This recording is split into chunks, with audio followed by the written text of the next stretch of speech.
Hi, I'm vocal coach Dylan. How to do a vocal exercise correctly. If you're vocalizing and you don't know what you're supposed to be focused on when you're vocalizing, then you're vocalizing incorrectly. Vocalizing correctly is two parts.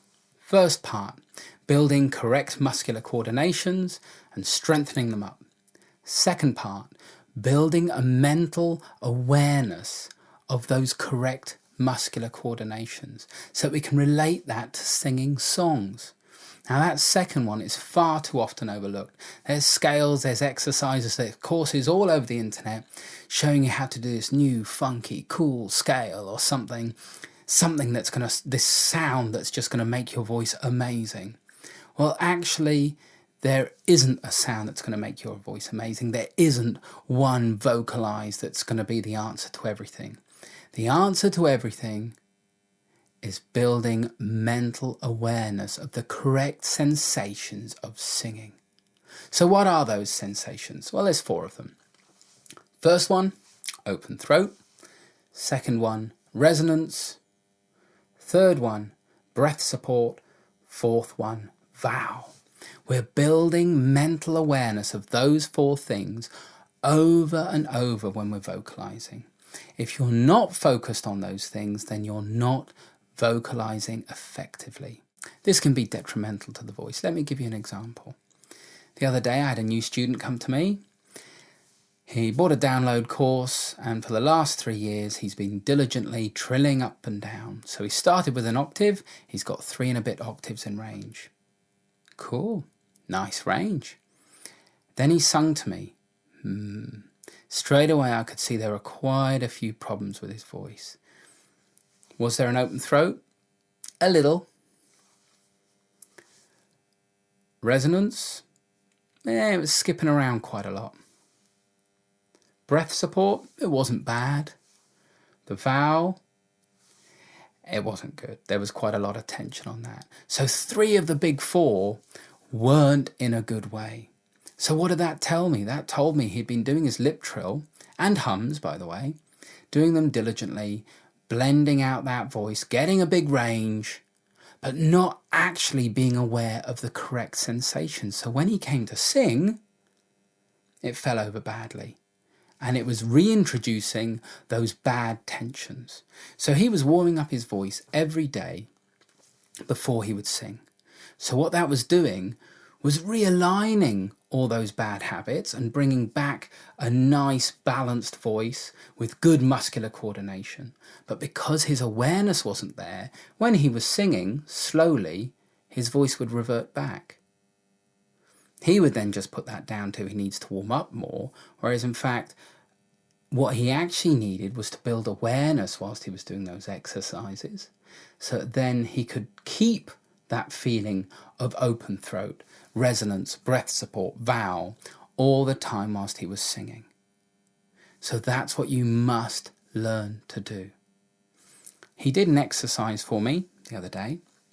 So I said to him, let's trill through the range. He did, like I say, 3.5 octaves, very nice. Then when I got him to do a vowel, I said, give us an R. Oh, I don't like the R vowel. Don't like the R vowel? Okay, so really, we sing on vowels, right? So all the vowels you should love. They should feel great. So if they're not feeling good, something's missing. Singing isn't about having a huge range. Singing's about releasing expression and emotion.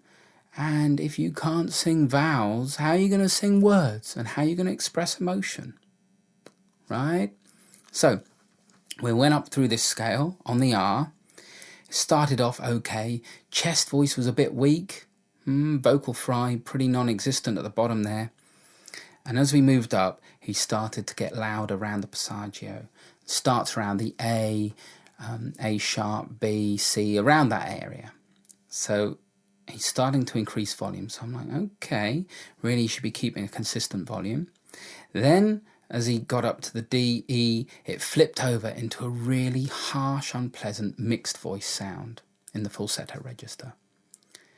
He then replied, after clearing his throat, that that was because his voice wasn't warmed up enough. The connection was a light spoken voice connection.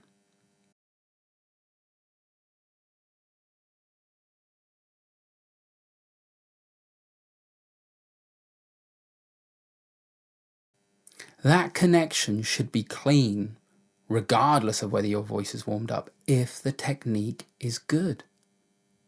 Yeah?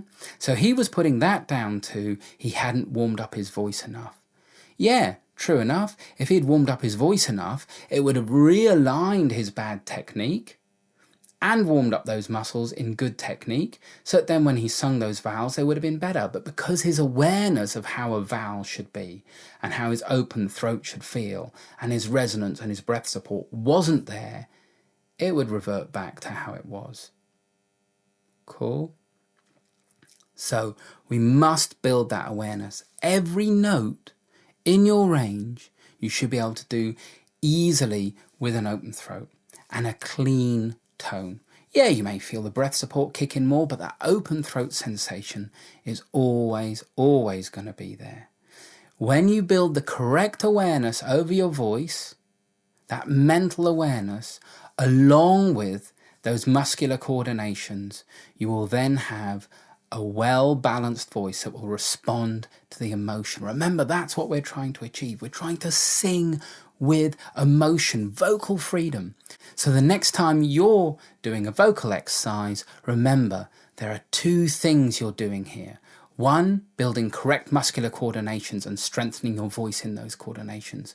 Two, building that mental awareness of open throat, resonance, breath support, and vowel. If you don't do those four things, then you are not effectively vocalizing, and you will struggle to move from doing your vocalizes over into singing. I hope you found this helpful. I'm vocal coach Dylan. Bye.